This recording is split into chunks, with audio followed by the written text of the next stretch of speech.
September 1959.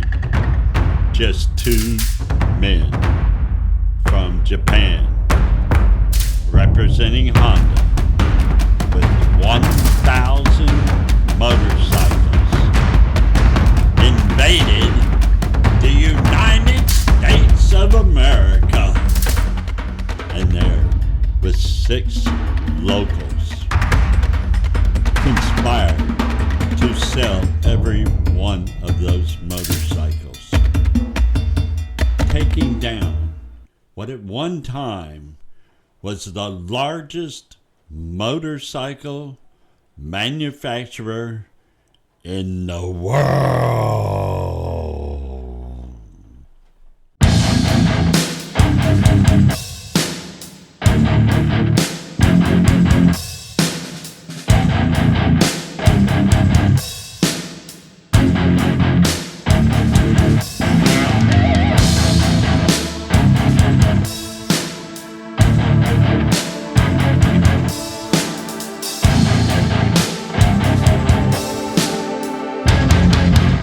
Japan attacked Pearl Harbor over natural resources, oil, steel, commodities. The very thing that Japan had accomplished in the motorcycle war versus Harley Davidson. This was a real serious consequence of arrogance and lack of understanding the future and where the market was and exactly what your business plan was, Harley Davidson. This is a sad yet wonderful story of Honda versus Harley Davidson, the motorcycle war. NSU was the largest motorcycle manufacturer from 1955 till 1959. When Honda went to war against the American motorcycle manufacturer Harley Davidson. Harley Davidson was number one in the 1920s. And when Indian went out of business in 1953, sales had increased for Harley Davidson in 1954. The product that they were going to compete against, and that was invading America, was commonly referred to at the time as the Honda 50. Seems innocent. Seems like Harley has nothing to fear. This is not their market. They're into something a little different over at Harley Davidson. Yes, Harley Davidson built the Hummer. DKW had built the Hummer in the 1930s, which was one of the largest selling motorcycles in the world in the 1930s. And yet, Harley Davidson was now producing this in 1959. To compete against the Honda Super Cub. The Honda Super Cub. The Honda Super Cub. Harley had beautiful girls who stood around the motorcycle looking like they were ready to go to outer space, as opposed to a ride to the store to buy some milk. These girls were hot and beautiful, and the men were strong and handsome and ex-vets with flat-top haircuts and striped button-down the front shirts, with girls sitting on the back all smiley, no helmets, no safety. These were real Americans. And it was a beautiful motorcycle with big parts and big brakes to stop a big show. Harley Davidson Hummer. That's what it was all about. And next door, coming down the road, was a little thing called the Honda Super Cub. It had an underbone frame with a 4-stroke single-cylinder engine ranging in displacement from 50 cc to 125 cc. Its continuous manufacture since 1958, with production surpassing 60 million in 2008, 87 million in 2014, and 100 million in 2017. The Super Cub is the most produced motor vehicle in history of the planet Earth. Variants included all kinds of bikes. My favorite was the Trail 90. I had that Trail 90. I got it for Christmas. Yeah, and it was a beauty. It had a switch where it had 4 low speeds to where you could go anywhere in it, and it was strong. And then you flip it to high speed, and you could go down the highway at 55 miles an hour. I mean, I went everywhere. And although it had towing pace, I had a rack back there where my my newspapers went, and that rack was wide enough to keep, for the most part, the muffler away from the bags, but my bags still caught on fire every now and then because the Trail 90 had a pipe that came up, and it wasn't down low. It was protected by being up next to you. Oh yeah, mine was red. They had a yellow one and a red one. Mine was red. And it's fundamentally a Super Cub with a 90cc engine in it. The idea for a 50 cubic centimeter motorcycle was conceived the year I was born, when 1956, by the way. Honda Motors, Sakura Honda, and another guy, and I'll be honest with you, I'm going to call him Fuji because that's what I call him. And he toured Germany and witnessed with Socio Honda. Okay, Honda and Fuji. Let's just say that. That's easier for me. And they witnessed the popularity of mopeds and lightweight motorcycles.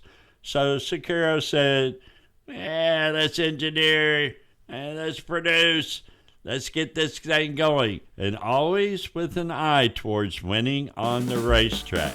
Now you got to remember, back then days, did they race little bikes? Yes, they raced bicycles, little bicycles with little engines on them, anything they could get their hands on. These Japanese people, that's one thing I love about them, is they love racing.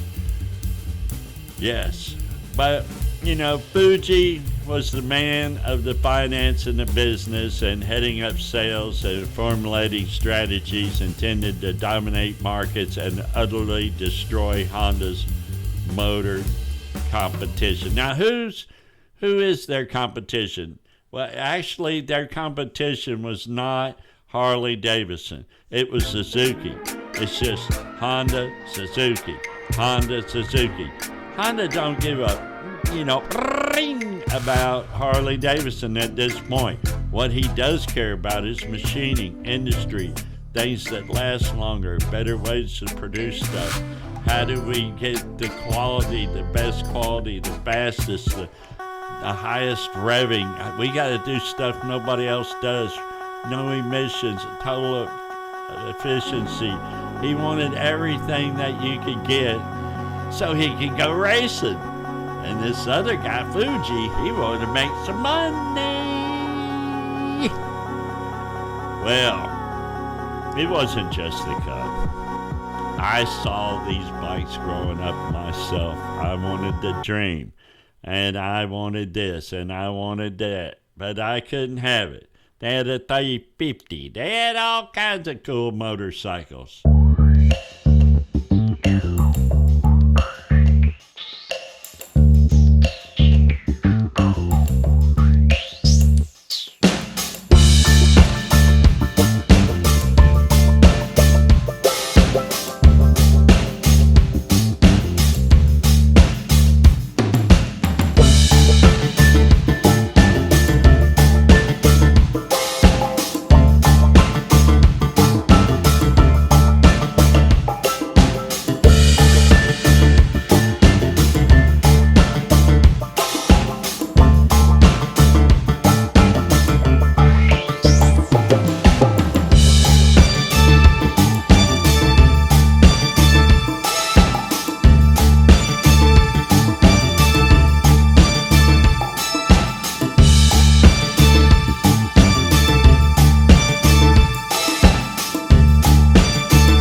Okay?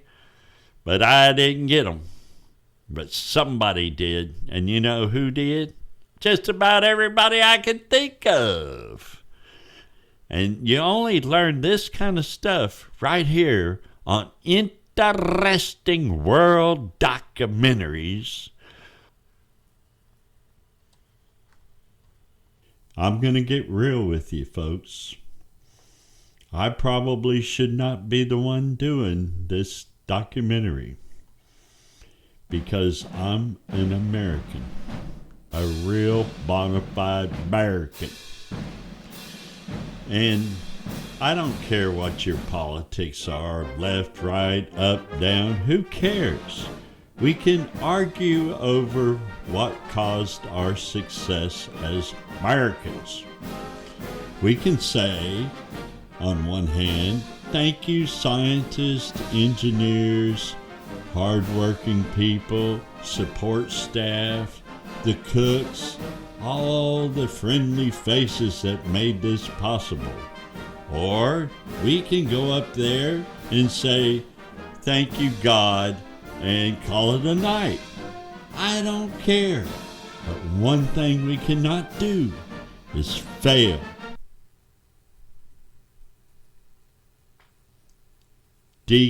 DKWRT 125 was a German two-stroke motorcycle made by DKW in the 1930s.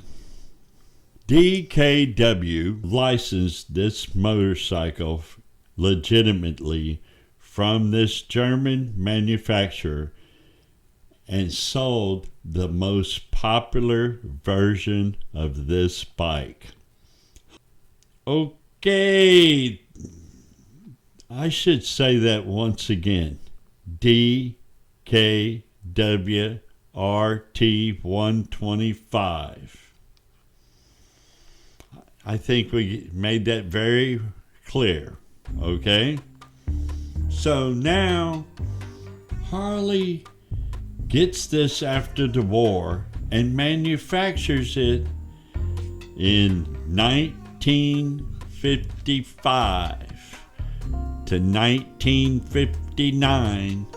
It is manufacturing a version of this motorcycle. DKW manufactured the most popular version of it in the 1930s. You know, this is the kind of stuff I don't need to know. When I'm doing research, just avoid showing this to me. Block it out on Wikipedia, block it out on the books. You know, I had to read 7 books and 16 Wikipedia pages to do this. I don't need this. I need to know that we're arguing over whether it's mythology that made us a success or engineers and scientists and agnostic evolutionary people who feel like you have to evolve from one motorcycle to another. You cannot continually produce the same motorcycle. You have to evolve. This word, evolution, eventually was used by the very manufacturer who did not have the foresight to see the evolution of motorcycles. Yes, in 1960, the Model 165 and the Hummer were both replaced by the Super 10. And this Super 10 was basically the same damn thing, but a different version of the 125cc model. Okay? Yeah, that was their answer. Let's get small again. Well, you're not evolving. Evolution's real. I don't care what anybody tells you. You got to freaking evolve. I'm sorry. I shouldn't do this. I'm American. I'm going to try to pretend I'm Walter Cronkite and I represent the world, not America or not anything. I'm just a standard old reporter. Let's try that for 5 seconds. The Ranger was an off-road Harley-Davidson motorcycle without lights, made only in 1962. That is fucking... Oh, sorry. Back that out. That is sad. It had an extra low final drive ratio, a 12-tooth countershaft gear, and an 84-tooth rear sprocket, but neither lighting system nor front fender. No lighting system, or front fender. It is believed to have been built to consume their supply of 165cc engines, which would not be needed for their other models. They were just trying to find some place to put them. And this is 1962. They're in a struggle for their life. They're trying to survive. They're at frickin' war with Honda, and they don't know it. We're at war. We're at war. We're at war. We're at war. We're at war. We're at war. We're at war. No, they didn't get the signal. In the background, it's going off. We're at war. They don't realize it. This is so sad. Okay, and they also made this thing called the Scat. which was a dual-purpose motorcycle based on the Pacer. It had a high-mounted front fender, high handlebars, softer springs supporting the seat, a scrambler-style high-mounted exhaust system with street-legal off-road tires. The extra-low final drive ratio of the Ranger was available on the Scat as an option. The Scat also received the Pacer's new frame in 1963. This is the same motorcycle. They haven't done capilli-poop. The war is over. They lost it. It's too late. So what do? Now that we've lost the war, because it's 1966, the war's been over. It was actually, if folks, I'm going to go on record right now. This is interesting world documentary, and what I find very interesting is Harley lost the war in 1930. That's right. DKW started producing their future bike, the bike of the future of Harley, when they started producing that in 1930 in Japan. You've already lost. Right then they should have said, we need something better than this frickin' most popular motorcycle in the entire world. Let's make something better than that.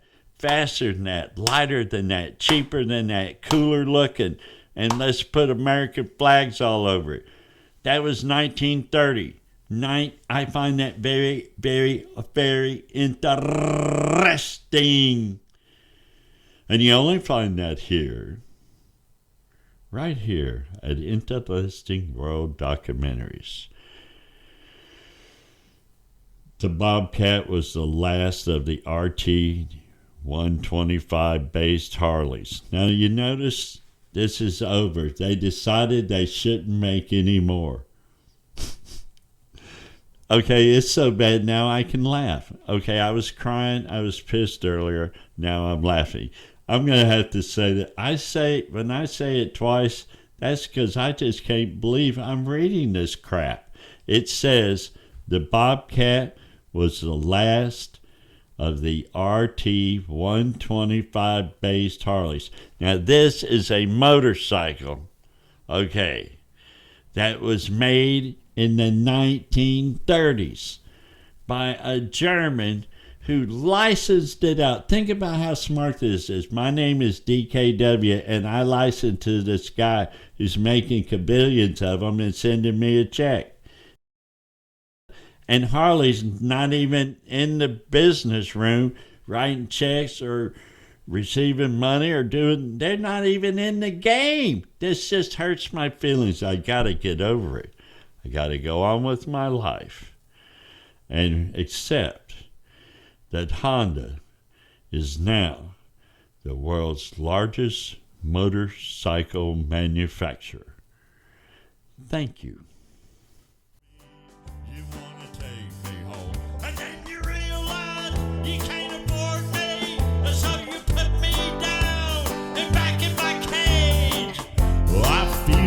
I'm dying, but I'm